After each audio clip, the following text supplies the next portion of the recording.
우리 신앙생활 가운데 여러 가지 중요한 것들이 있지만 그 중에 사람들은 특히 찬양과 기도 또 예배를 가장 중요하게 생각하는 것 같습니다. 왜냐하면 하나님께서 가장 기뻐하시는 일이 이런 것들이라고 생각하기 때문입니다. 하지만 오늘 본문을 보면 좀 이상한 일이 등장합니다.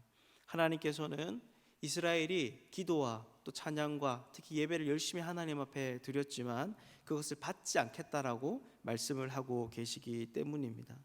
사실 이것은 우리가 그냥 구약 시대의 일이다라고 그냥 말하고 넘어가기에는 오늘날 우리에게 너무나 큰 충격을 가져다 줄 수 있는 그런 이야기인 것이죠. 그렇다면 왜 하나님은 이런 이스라엘의 행위를 받지 않으시는 걸까요? 어떤 때에 하나님은 이러한 것들을 무시하시게 되는 것일까요? 오늘은 그것에 대해서 잠시 한번 살펴보도록 하겠습니다. 오늘 본문은 전체적으로 이스라엘에게 내렸던 그 가뭄의 문제를 다루고 있습니다. 그런데 이 가뭄은 전통적으로 과거에 이스라엘에게 있어서 하나님의 심판의 한 종류였습니다. 그래서 이 문제는 오늘날 사람들이 생각하는 것과 비교할 수 없을 정도로 큰 아픔을 그 당시 사람들에게 안겨다 주었습니다.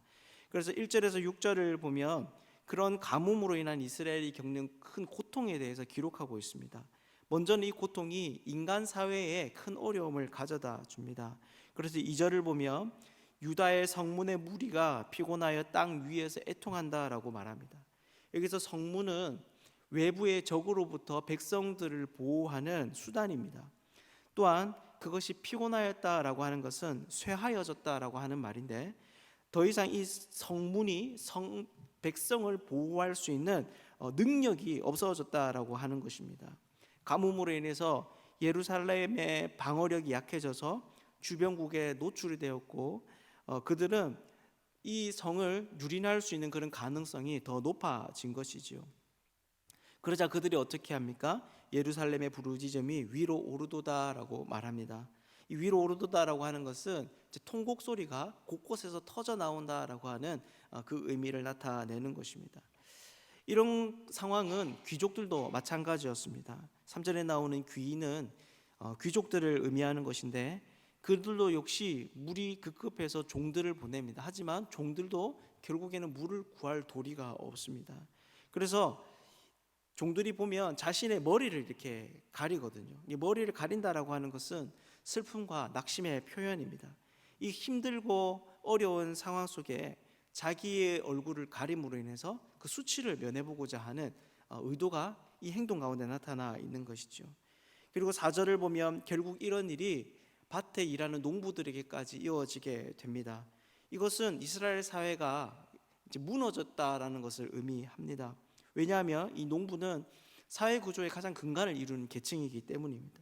즉 이 가뭄으로 인해서 이스라엘의 경제와 사회, 정치 모든 것이 큰 어려움을 겪게 된 것을 오늘 본문이 말해주고 있습니다. 그런데 이것은 단지 인간 사회의 문제만이 아니었습니다. 5절에서 6절을 보면 이런 문제가 가지고 오는 어려움이 이 짐승들이 살아가는 생태계에도 영향을 미치고 있는 것을 볼 수 있습니다.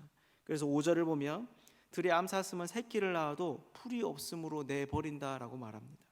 그리고 6절을 보면 들나귀들은 풀이 없으므로 눈이 흐려진다라고 말을 하고 있습니다. 즉 이런 가뭄은 인간들에게 뿐만 아니라 짐승들에게도 건강을 해치고 심지어 새끼마저도 자기 몸으로 낳은 그 새끼마저도 죽게 만드는 굉장히 극도로 비참한 상황을 만들어내고 있습니다. 그러자 이들이 여러분 어떻게 합니까? 이들은 가만히 있지 않습니다. 그래도 자기 부모들이 출애굽했던 믿음의 자손들이 바로 이스라엘 백성들이었습니다. 그래서 그들은 자기 부모로부터 배웠던 그 기도를 가지고 하나님 앞에 호소합니다. 그것이 7절에서 9절에 나오는 이야기인데요. 이런 위기 중에 그들이 하는 이 기도를 들여다보면 참 훌륭하다라는 생각이 듭니다. 왜냐하면 이 기도에 담겨져 있는 내용을 보면 이들의 자기의 잘못이 무엇인지를 너무나 잘 알고 있고 그리고 이 기도 역시 신학적으로 굉장히 탄탄한 근거를 가지고 있기 때문입니다. 그래서 보면 뭐라고 이야기를 합니까?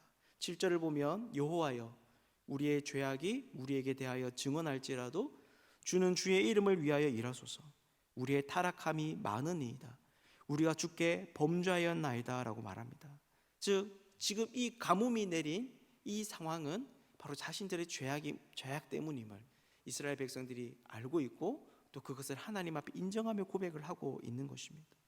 그리고 또한 이 기도의 내용을 보면 이들은 하나님의 능력과 또 하나님의 영광에 기대어서 구하고 있습니다. 그래서 7절에서 9절을 보면 아무런 자격이 없는 자신들의 모습이 아니라 주의 이름을 위하여 일하소서라고 하나님께 호소합니다. 그리고 8절 9절의 전반부를 봐도 하나님은 거류자나 유숙하는 나그네 같은 분이 아니심을, 충분히 이런 일을 행하실 수 있는 능력이 있는 분이심을 이들이 하나님 앞에 고백하고 있습니다. 즉 이들은 지금 자신들이 처한 문제를 굉장히 적절히 잘 대처하고 있습니다. 이 모든 것이 하나님께 달려 있음을 알고 이 문제의 원인과 또 그런 과정 중에 하나님을 어떻게 움직일 수 있는가에 대한 이해를 충분히 가지고 있는 것이죠. 그런데 하나님은 여러분 어떻게 하십니까? 그들의 기도를 듣지 않으십니다. 그래서 오늘 10절에서 12절이 바로 이 기도에 대한 하나님의 응답인데요, 여기에 보면 너무너무 가슴 아픈 단어 하나가 등장합니다. 무엇이냐면 바로 이 백성이라는 말입니다. 사실 하나님은 지금까지 구약의 역사를 쭉 살펴보면 이스라엘 향해서 한결같이 쓰시는 단어가 뭐냐 하면 나의 백성, 내 백성이라는 단어를 그분이 써 오셨습니다. 자기의 자녀이고 또 자기의 하나님께서 직접 그들을 만드신 낳으신 그런 아들이다라고 하는 의미가 바로 여기에 담겨져 있습니다. 그런데 지금 이 말에는 그런 관계를 다 지워버리고 정말 객관적인 다른 대상을 지칭한 듯한 이 백성이라는 말을 하나님께서 쓰고 계신 것이죠. 정말 하나님께서 인간과의 그 거리를 떼놓고 계십니다. 그래서 하나님은 그들의 간구를 거절하십니다. 10절을 보면 여호와께서 그들을 받지 아니하시고 이제는 그들의 죄를 기억하시고 그 죄를 벌하시리라 라고 말합니다. 여기서는 어떤 단호함이 느껴집니다. 사실 하나님은 지금까지 자신의 백성을 복주시기 위해서 계속 스스로 다짐해 오셨습니다. 내가 반드시 그들에게 복을 주고 반드시 그들을 지키시리라, 내가 내 약속을 이루리라. 하나님은 자기의 백성들에게 늘 끊임없이 그런 말을 통하여서 낙심하고 슬픔에 빠진 백성들을 위로하시고 또 그들을 그 가운데 건져내셨습니다. 그런데 내 백성이 이 백성이 되니까 뭐라고 하십니까? 그러한 그분의 강력한 축복의 의지가 이제는 심판의 의지로 바뀌고 있습니다. 심지어 11절을 보면 예레미야에게 하나님은 넌 이 백성을 위해 복을 구하지 말라라고까지 하십니다. 아예 그분은 이스라엘을 벌하시기로 단단히 결심을 하고 계신 것이죠. 그렇다면 여러분, 왜 하나님은 이렇게 하고 말씀하고 계신 걸까요? 왜 자신들이 문제를 알고 회개하는 백성들을 향해서 자신들은 설 자격이 없으니 오직 하나님의 이름에 의해 자신들을 구해달라는 그러한 기도를 하나님은 왜 거절하고 계신 걸까요? 이것에 대해서 10절을 보면 이렇게 말합니다. 그들이 어그러진 길을 사랑하여 그들의 발을 멈추지 아니하므로. 그리고 12절을 보면 이렇게 말합니다. 그들이 금식할지라도 내가 그 부르짖음을 듣지 아니하겠고 번제와 소제를 드릴지라도 내가 그것을 받지 아니할 뿐 아니라 칼과 기근과 전염병으로 그들을 멸하리라. 여러분, 이것이 무슨 말일까요? 그것은 바로 이스라엘이 자신들의 문제가 무엇인지는 알았지만, 그래서 바르게 기도할 수는 있었지만 정작 하나님께서 원하시는 대로 자신의 삶을 새롭게 하지는 않았다라는 것입니다. 그들은 이 상황에 대해서 금식하고 각종 제사를 풍성히 드리기도 했지만 실제로 어그러진 길을 사랑하여서 그들의 발걸음을 멈추지 않았던 것이죠. 여기에서 어그러졌다라고 하는 것은 여호와와 이방신 사이에서 갈팡질팡하는 모습을 나타내는 그런 단어입니다. 그래서 하나님이 어떻게 하시는 것입니까? 그들을 심판하시기로 한 것입니다. 왜냐하면 그들의 믿음의 고백과 실제로 그들이 할 수 있는 어떤 상황과 또 그들의 마음의 의지가 완전히 다른 것을 나타내고 있었기 때문입니다. 그래서 결국 그들의 입술의 고백과 하나님을 향할 영심은 그때는 뜨거울 수 있고 그때는 진정성이 있을 수 있지만 결국에는 거짓으로 끝날 것임을 하나님 너무나 잘 아셨던 것이죠. 사랑하는 여러분, 그런데 저는 어떤 면으로 이런 이스라엘의 모습을 보면서 이해가 되는 부분이 있었습니다. 왜냐하면 그 당시에 이스라엘은 교회이지만 또 다른 한편으로는 국가였기 때문입니다. 그렇기에 이 이스라엘은 지금 어떤 상황입니까? 이미 여호와 하나님을 떠나서 그들의 문화와 또 그들의 제도가 이미 그 땅 가운데 깊이 뿌리 박혀져 있던 그런 상황입니다. 그렇기 때문에 하나님께서 원하시는 정도의 회개를 그들이 정말 결심하고 결단하여 이루어내려면 이미 그런 생태계 가운데 적응해서 살아가던 사람들의 삶이 너무너무 큰 타격을 받게 됩니다. 그러면 어떻게 되겠습니까? 그들의 이 안전의 기반이 다 무너져 내버리게 됩니다. 그렇게 그 상황 속에서 아무리 그것이 옳다고 하더라도, 또한 그렇게 해야 한다고 마음을 먹더라도, 진정성 있게 해보자라고 이야기를 하더라도 결국에는 그 개혁이 피상적인 것에 그칠 수밖에 없는 것이죠. 이것은 오늘날 우리들도 쉽게 공감할 수 있는 이야기입니다. 지금 자본주의가 이 세상을 지배하고 있고, 사실 지금은 자본주의가 너무 고도로 발달되어서 이런저런 부작용들이 많이 나타나고 있습니다. 그러다 보니 이전에는 예전처럼 열심히 일하고 노력해서 부자가 되기가 참 힘든 사회가 되어버렸습니다. 그것보다는 오히려 주식이나 펀드 혹은 코인과 같은 자본을 이용해서 자산을 증식하는 것이 중요한 수단이 되어버렸습니다. 그러다 보니 여러분 어떻게 되고 있습니까? 사람의 노동력이 가치없게 변하고 있습니다. 아무리 열심히 일을 하고, 그리고 아무리 안 먹고 안 입고 아껴도 자본주의 지금 이 시대 안에서는 부의 증식을 따라가기가 힘든 거죠. 그래서 아무리 노력해도 청년들이 집 한 채 구하기 힘든 겁니다. 아무리 노력해도 자기 수준에 맞게 아이들을 키우고 차를 구입하는 것이 너무 삶이 어려운 그런 상황이 되어버렸습니다. 그래서 그 결과가 어떻게 되는 것입니까? 하나님께서 원래 사람들에게 의도하셨던 그 일의 고귀함이 비천하게 되는 겁니다. 일이 가지고 있는 신학적 의미, 이런 것들이 다 쇠퇴하고 오직 돈만 남게 되는 것이죠. 모든 일의 가치는 오직 돈으로 결정되는 시대가 되어버렸습니다. 하지만 우리들도 어떻습니까?